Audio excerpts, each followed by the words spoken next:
आज हम बात करेंगे उस शख्स की जिसने बिना किसी बड़े राजनीतिक उद्योग, बिना किसी राजनीतिक ताकत और बिना किसी सरकारी पद के अपने विचारों और नवाचारों के दम पर पूरी दुनिया का ध्यान लद्दाख की ओर खींचा है। हम बात कर रहे हैं इंजीनियर, शिक्षा सुधारक, पर्यावरणविद और आविष्कारक सोनम वांगचुक की। आखिर कौन है सोनम वांगचुक? उनका बचपन कैसा था? उन्होंने ऐसा क्या किया कि उनकी पहचान दुनिया भर में बनी? और भारतीय सेना तथा लद्दाख के लिए उनका योगदान कितना महत्वपूर्ण है, आइए जानते हैं विस्तार से। नमस्कार, आप देख रहे हैं खबरांचल न्यूज़ नेटवर्क। आज जो टॉपिक है वो है हमारे सोनम वांगचुक। सोनम वांगचुक का जन्म 1 सितंबर 1966 को लद्दाख के अलची गांव में हुआ। उस समय लद्दाख जम्मू कश्मीर राज्य का हिस्सा था। यह इलाका बेहद दुर्गम था।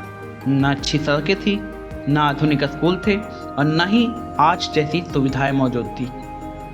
उनके पिता सोनम वांग्याल सार्वजनिक जीवन और राजनीतिक से जुड़े थे, जबकि उनकी मां शेरिंग वांगमो ने घर पर ही उनकी शुरुआती शिक्षा की नींव रखी। लगभग 9 वर्ष की आयु तक सोनम वांगचुक किसी औपचारिक स्कूल में नहीं गए।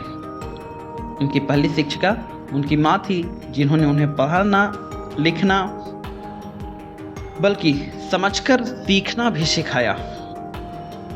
बाद में परिवार श्रीनगर पहुंचा और सोनम वांगचुक का दाखिला स्कूल में हुआ, लेकिन यहाँ उन्हें एक बड़ी समस्या का सामना करना पड़ा और वो थी भाषा। वे लद्दाखी बोलते थे, जबकि स्कूल में पढ़ाई उर्दू और अंग्रेजी में होती थी। भाषा न समझ पाने के कारण उन्हें कमजोर छात्र माना गया। इस अनुभव ने उन्हें यह सोचने पर मजबूर किया कि यदि शिक्षा बच्चे की भाषा में ना हो तो प्रतिभाशाली बच्चा भी पीछे रह सकता है। यह अनुभव आगे चलकर उनके शिक्षा सुधार के आंदोलन की नींव भी बना। स्कूल की पढ़ाई पूरी करने के बाद उन्होंने रीजनल इंजीनियरिंग कॉलेज श्रीनगर, जो आज आप NIT श्रीनगर से जानते हो, से मैकेनिकल इंजीनियरिंग की पढ़ाई की। इंजीनियर बनने के बाद उनके पास बड़े शहरों या विदेश में करियर बनाने के अवसर थे, लेकिन उन्होंने लद्दाख लौटने का फैसला किया और उनका मानना था कि असली सफलता अपने समाज की समस्याओं का समाधान करने में है। SECMOL की स्थापना 1988 में उन्होंने students educational and cultural movement of Ladakh की स्थापना की। 3 इडियट देखी होगी आप लोग ने। लास्ट में जो स्कूल का विजिट नहीं होता है, जिसमें कुछ बच्चे बकरी का मतलब भेड़ का ऊन काट रहे होते हैं, वो काट रहे होते हैं, वो 3 इडियट में इन्हीं के स्कूल से प्रेरित था। इस संस्था का उद्देश्य था उन छात्रों को नए अवसर देना जो पारंपरिक शिक्षा व्यवस्था में असफल माने जाते थे। यही है वो स्कूल।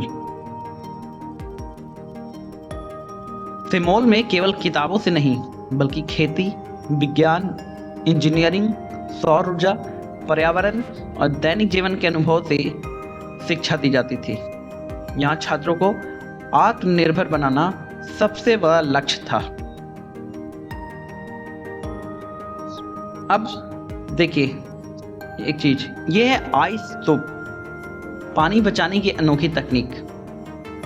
यह सोनम वांगचुक का सबसे प्रसिद्ध आविष्कार आप कह सकते हैं। लद्दाख में क्या होता है कि सर्दियों में पानी तो बहुत होता है, लेकिन गर्मियों में खेती के समय पानी की भारी कमी हो जाती है।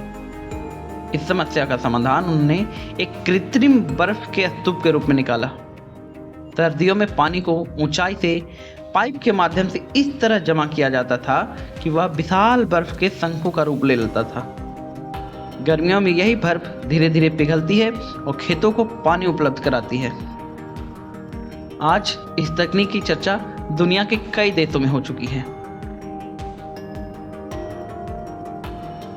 लद्दाख भारत की सामरिक दृष्टि से सबसे महत्वपूर्ण जगहों में से एक है। यहाँ तैनात सैनिकों को अत्यधिक ठंड, सीमित संसाधन और कठिन भौगोलिक परिस्थितियों का सामना करना पड़ता है। सोनम वांगचुक और उनकी टीम ने ऊंचाई वाले क्षेत्रों के लिए ऊर्जा कुशल भवन, सौर ऊर्जा आधारित समाधान और ठंडे इलाकों में उपयोगी तकनीकों पर काम किया। उनके कई नवाचार सीमावर्ती क्षेत्रों और वहां रहने वाले लोगों के साथ साथ सेना के लिए भी उपयोगी साबित हुए। 2009 में रिलीज हुई आमिर खान की फिल्म थ्री इडियट्स का किरदार सुक वांगडू जो है वो काफ़ी हद तक सोनम वांगचुक के जीवन और उनके नवाचारों से प्रेरित माना जाता है। हालांकि फिल्म पूरी तरह उनकी जीवन नहीं है, लेकिन इस फिल्म के बाद देश भर में लोग उनके बारे में ज़्यादा जानने लगे। सोनम वांगचुक को उनके योगदान के लिए कई राष्ट्रीय और अंतर्राष्ट्रीय सम्मान मिला है। सबसे प्रतिष्ठित पुरस्कारों में शामिल 2018 का रमन मैग्सेसे अवार्ड, जिसे एशिया का नोबेल पुरस्कार भी कहा जाता है। इसके अलावा उन्हें शिक्षा, पर्यावरण, सामाजिक नवाचार के क्षेत्र में कई वैश्विक मंचों पर सम्मानित किया जा चुका है। पिछले कुछ वर्षों में सोनम वांगचुक लद्दाख के पर्यावरण, हिमालयी परिस्थितिकी और स्थानीय लोगों के अधिकारों से जुड़े मुद्दों पर लगातार आवाज उठा रहे हैं। उनका कहना है कि हिमालय का विकास ऐसा होना चाहिए जो प्रकृति और स्थानीय समाज दोनों के हित में हो। लेकिन दोस्तों, सोनम वांगचुक की कहानी केवल शिक्षा और नवाचार तक सीमित नहीं है। पिछले कुछ वर्षों में उनका नाम एक बड़े जन आंदोलन से भी जुड़ा। 2024 में उन्होंने लद्दाख के भविष्य, पर्यावरण और स्थानीय लोगों के अधिकारों को लेकर शांतिपूर्ण आंदोलन शुरू किए। उनकी प्रमुख मांगों में लद्दाख के लिए संविधान की 6ठी अनुसूची के तहत विशेष संरक्षण, स्थानीय लोगों की सांस्कृतिक पहचान और हिमालय पर्यावरण की रक्षा जैसे मुद्दे शामिल थे। उन्होंने आरोप लगाया कि तेज विकास, अनियोजित पर्यटन और बड़े औद्योगिक प्रोजेक्ट लद्दाख की नाजुक परिस्थितियों पर दबाव बढ़ा सकते हैं। उनका कहना था कि यदि समय रहते संतुलन नीतियां नहीं अपनाई गई तो आने वाली पीढ़ियों को इसकी भारी कीमत चुकानी पड़ सकती है। सोनम वांगचुक और उनके समर्थकों ने शांतिपूर्ण पदयात्रा और प्रदर्शन भी किए। कई मौकों पर प्रशासन ने सुरक्षा और कानून व्यवस्था का हवाला देते हुए प्रदर्शनकारियों को रोका या हिरासत में भी लिया। सोनम वांगचुक को भी जेल जाना पड़ा। इन घटनाओं ने पूरे देश का ध्यान उनकी ओर खींच लिया। वांगचुक का कहना था कि उनका उद्देश्य किसी सरकार का विरोध करना नहीं, बल्कि लद्दाख की आवाज को राष्ट्रीय स्तर तक पहुंचाना था। दूसरी ओर केंद्र सरकार का कहना है कि लद्दाख के विकास के लिए सड़क, बिजली, स्वास्थ्य, शिक्षा और पर्यटन जैसे क्षेत्रों में बड़े पैमाने पर काम किया गया है। सरकार का यह भी कहना है कि विकास और पर्यावरण के बीच संतुलन बनाए रखने की दिशा में प्रयास जारी है। हालांकि 6ठी अनुसूची और कुछ अन्य संवैधानिक मांगों पर अब तक अंतिम निर्णय नहीं हुआ है, जिसके कारण यह मुद्दा समय समय पर चर्चा में बना रहता है।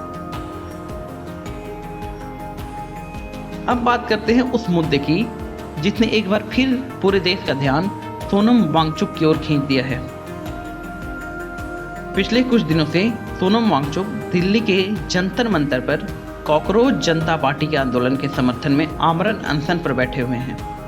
यह आंदोलन नीट परीक्षा विवाद, पेपर लीक, युवाओं में बढ़ती बेरोजगारी और शिक्षा व्यवस्था में जवाबदेही की मांग जैसे मुद्दों को लेकर चल रहा है। वांगचुक ने इस आंदोलन से जोड़ते हुए कहा है कि युवाओं का भविष्य केवल राजनीति का विषय नहीं, बल्कि देश का भविष्य है। सीजेपी और प्रदर्शनकारियों की प्रमुख मांगे क्या हैं? नीट परीक्षा में हुई कथित अनियमितताओं की जवाबदेही तय हो, शिक्षा व्यवस्था में पारदर्शिता लाई जाए, केंद्रीय शिक्षा मंत्री धर्मेंद्र प्रधान के इस्तीफे की मांग, युवाओं के भविष्य से जुड़े मुद्दों पर सरकार सीधे संवाद करे। विपक्ष और आंदोलन से जुड़े लोगों का आरोप है कि सरकार ने आंदोलन की मांगों पर पर्याप्त संवाद नहीं किया है। इसी कारण जंतर मंतर पर प्रदर्शन लगातार जारी है। वांगचुक ने अपना अनशन समाप्त नहीं किया, यह सरकार की आलोचना है। सरकार ने इन आरोपों से सहमति भी नहीं जताई है। लगातार अनशन के कारण उनकी तबीयत बिगड़ती गई। रिपोर्टों के अनुसार उनका वजन 8.5 किलो तक कम हो चुका है।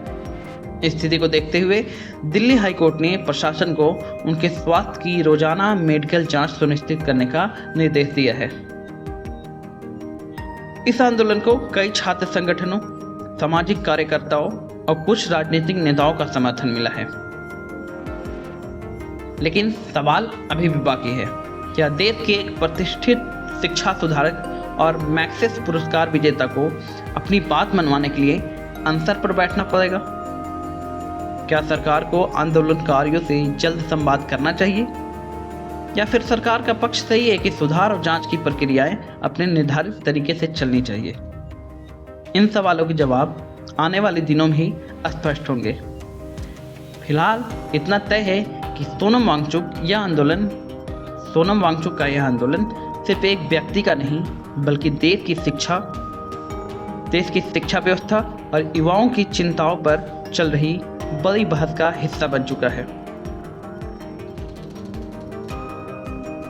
सोनम वांगचुक को आप शिक्षक कहें, वैज्ञानिक कहें, पर्यावरणविद कहें या सामाजिक कार्यकर्ता, एक बात तय है कि उन्होंने जो प्रश्न उठाए हैं उन्हें नज़रअंदाज नहीं किया जा सकता। लोकतंत्र में विकास और असहमति दोनों की अपनी जगह होती है। किसी भी मुद्दे पर अंतिम राय बनाने से पहले सभी पक्षों को सुनना और तथ्यों के आधार पर निर्णय लेना ही सबसे बेहतर रास्ता है। अगर आपको यह वीडियो अच्छी लगी हो तो प्लीज़ लाइक बटन पे क्लिक कर दें और कमेंट में मुझे ज़रूर बताएं कि आपको वीडियो कैसी लगी। मुझे लग रहा है कुछ एक दो फोटोज कम गई हैं इसमें, वो अगली बार जब मैं वीडियो बनाऊंगा उसमें डाल दूंगा।